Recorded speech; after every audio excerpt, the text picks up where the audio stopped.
ఇక కాణిపాకం వరసిద్ధి వినాయక ఆలయంలో చవితి వేడుకలు వైభవంగా జరుగుతున్నాయి. అటు తెల్లవారుజాము నుంచి భక్తులకు సర్వదర్శనం ఏర్పాట్లు చేశారు.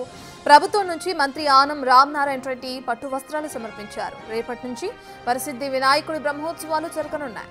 ఇక 21 రోజుల పాటు ఉత్సవాలు నిర్వహిస్తారు.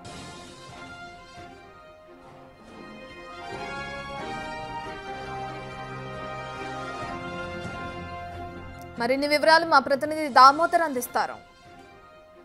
స్వయంభూగా బావిలో వెలిసిన వినాయకుడు వరసిద్ధి వినాయకుడు కాణిపాకం వినాయకుడికి ఒక ప్రత్యేకత ఉంది. దేశంలో ఏదైతే బ్రహ్మోత్సవాలు ఎక్కడ ఏ ఆలయంలో జరిగినా 9 రోజుల పాటు మాత్రమే కొనసాగుతాయి. అయితే కాణిపాకంలో జరిగే బ్రహ్మోత్సవాల్లో 21 రోజుల పాటు కొనసాగడం విశేషం. అంతేకాకుండా ఇక్కడ అన్ని కులాలకు అన్ని కులాలకు సంబంధించిన వ్యక్తులకు ఇందులో ప్రాధాన్యత కూడా ఉంటుంది. ప్రస్తుతం మనతో ఈ విషయాల గురించి మాట్లాడడానికి వేద పండితుడు రాజు సుబ్బారావు గారు ఉన్నారు. ఆయన అడిగి తెలుసుకున్నాం. స్వామి, ఎలా జరుగుతుంది బ్రహ్మోత్సవాలు 21 రోజుల పాటు జరగడానికి కావాల్సిన ఎందుకు ఇంత 21 రోజుల పాటు ఇక్కడ జరుగుతుంది? శ్రీ మహాగణాధిపతయే నమః. స్వయంభూ శ్రీ వరసిద్ధి వినాయక స్వామివారి దేవస్థానం కాణిపాకం దేవస్థానం తరపున తెలుగు రాష్ట్రాల ప్రజలకు భక్తులందరికీ కూడా వినాయక చవితి శుభాకాంక్షలు. ఈ రోజు నుండి ఇక్కడ 21 రోజుల పాటు బ్రహ్మోత్సవాలు నిర్వహించడం జరుగుతుంది. దేశంలో ఎక్కడా కూడా ఏ నవరాత్రులు చేసినా నవరాత్రులు అంటే 9 రాత్రులు మాత్రమే నిర్వహించడం జరుగుతుంది.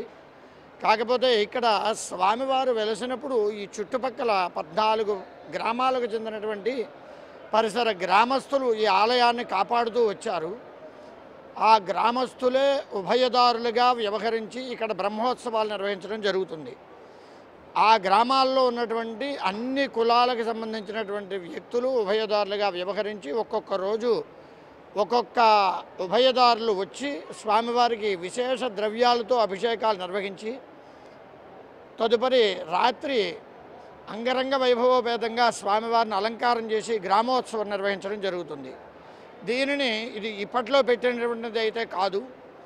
మనకి వినాయక వ్రతకల్పంలోనే చెప్పబడి ఉంది. 21 పత్రాలతో స్వామివారిని ఏకవింశతి పత్రాన్ని పూజయామని స్వామివారిని వినాయక చవితి రోజున 21 పత్రాలతో పూజ చేయమని చెప్పబడి ఉంది పురాణాలలో.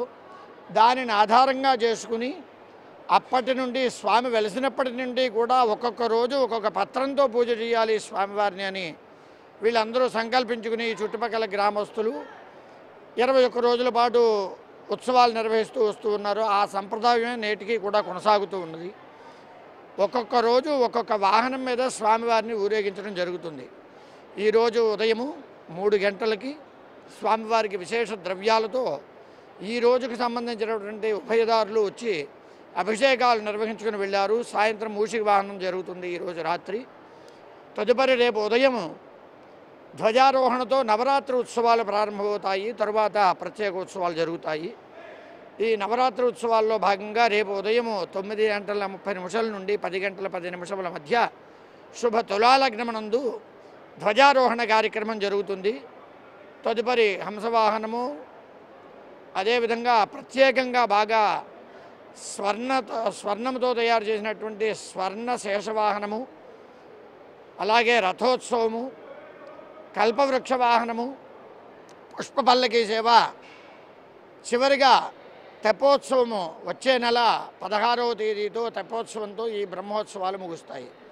ఈ బ్రహ్మోత్సవాల సందర్భంగా రాష్ట్రాల్లో ఉన్నటువంటి భక్తులందరూ కూడా స్వామివారి ఉత్సవాలు అభిషేకాదులన్నీ కూడా కాణిపాకం దేవస్థానం యూట్యూబ్ ఛానల్ ద్వారా లైవ్ చూసి వీక్షించి తరించవచ్చు.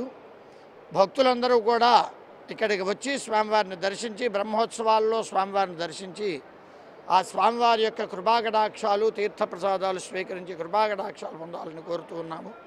మరొక విశిష్ట వాహనాలు ఏవి ఉన్నాయి? శేషవాహనము, రథోత్సవము, స్వామివారికి విశేషంగా కళ్యాణోత్సవం కూడా జరుగుతుంది 8వ రోజున.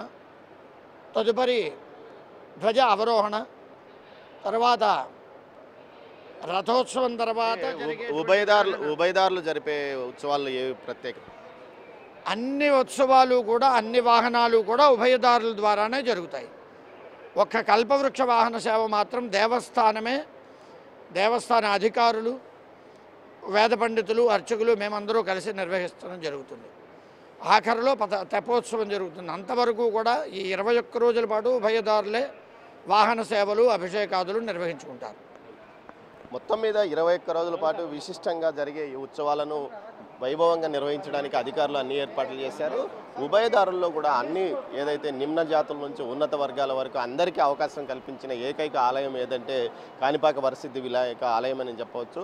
14 గ్రామాల ప్రజలకు 14 గ్రామాల ప్రజల్లోనే అన్ని కులాల వారికి అవకాశం కల్పిస్తూ దేవుని ఎదుట అందరూ సమానమే అన్న సిద్ధాంతాన్ని, సామాజిక న్యాయాన్ని అప్పట్లోనే ఈ ఆలయంలో అధికారులు ఏదైతే ఈ ఆలయం నుంచి రావడం విశేషం. మొత్తం మీద అయితే రేపు ఉదయం ధ్వజారోహణంతో ప్రారంభమై 16వ తేదీ ధ్వజ అవరోహణంతో పూర్తి స్థాయిలో బ్రహ్మోత్సవాలు ముగుస్తాయి. 21 రోజుల పాటు జరిగే ఈ బ్రహ్మోత్సవాలను అంగరంగ వైభవంగా నిర్వహించడానికి అటు ప్రభుత్వంతో పాటు ఉభయదారులు సిద్ధంగా ఉన్నారు. మొత్తం మీద చూస్తే ఇలాంటి ఆలయం ప్రపంచంలో ఎక్కడ కనిపించదు. అంతేకాకుండా ఇలా 21 రోజుల పాటు ఉత్సవాలతో పాటు ఉత్సవాల్లో ప్రతి ఒక్క సామాజిక వర్గానికి ఏదైతే అవకాశం కల్పించడం కూడా గొప్ప సామాజిక న్యాయంగా చెప్పవచ్చు.